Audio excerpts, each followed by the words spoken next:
মন কৰিব কিছুমান খবৰ আমি পাইছোঁ বা কিছুমান খবৰ আমি পোৱা নাই এনেধৰণৰ কথা কৈ আছে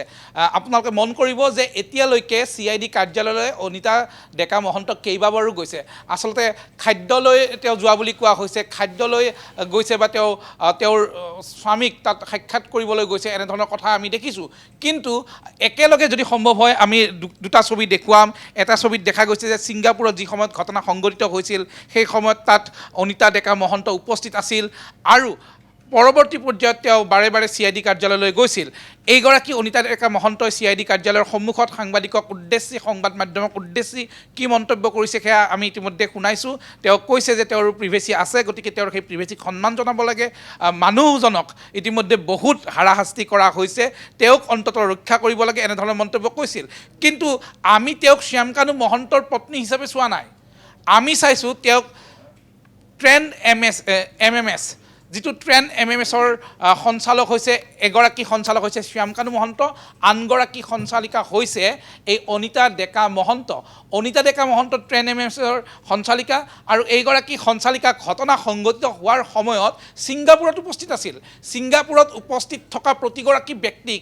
SITয়ে CIDয়ে মাতি জেৰা কৰি থকা আমি দেখিছোঁ কিন্তু অনিতা ডেকা মহন্তক ইতিমধ্যে জেৰা কৰিছে নেকি সেই সম্পৰ্কে আমাৰ হাতত কিন্তু কোনো তথ্য নাই আমি দেখিছোঁ যে খাদ্যলৈ যোৱাৰ নামত অনিতা ডেকা মহন্ত CID কাৰ্যালয়লৈ গৈছে কিন্তু তেওঁক SITয়ে জেৰা কৰিছে নে নাই সেই সম্পৰ্কে কোনো স্পষ্ট ধাৰণা বা কোনো স্পষ্ট তথ্য এই পৰ্যন্ত আমাৰ হাতত নাই কিন্তু প্ৰশ্ন হৈছে ট্ৰেণ্ড MMS যিটো ট্ৰেণ্ড MMSৰ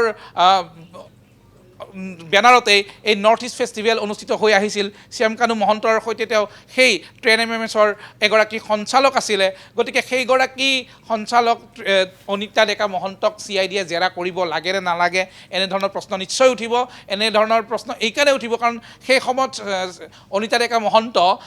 ছিংগাপুৰত উপস্থিত আছিল ছিংগাপুৰত উপস্থিত থাকি সমগ্ৰ ঘটনাৰ বিষয়ে তেওঁ যথেষ্টখিনি তথ্য নিশ্চয়কৈ জানে সেই ঘটনা জনা সিদ্ধাৰ্থই হওক বা শেখৰে হওক অমৃতপ্ৰভা মহন্তই হওক সকলোকে ইতিমধ্যে জেৰা কৰিছে নৰ্থ ইষ্ট ফেষ্টিভেলৰ সৈতে জড়িত থকা কেইবাগৰাকীও ব্যক্তিক ইতিমধ্যে মাতিছে তাৰ একাংশক গ্ৰেপ্তাৰ কৰিছে বা আন একাংশক তেওঁলোকে সোধা পোছা কৰি যিহেতু বিশেষ একো তথ্য তেওঁলোকৰ পৰা পোৱা নাই বা কোনো ধৰণৰ হয়তো প্ৰাৰম্ভিক পৰ্যায়ত তেওঁলোকক দোষী বুলি CIDয়ে অন্ততঃ ভবা নাই তেওঁলোকক যাবলৈ দিয়া হৈছে কিন্তু অনিতা ডেকা মহন্ত ট্ৰেণ্ড MMSৰ এগৰাকী সঞ্চালক সেইগৰাকী সঞ্চালক সেই ঘটনা সংঘটিত হোৱাৰ সময়ত ছিংগাপুৰত উপস্থিত আছিল তেওঁক CIDয়ে জেৰা কৰাৰ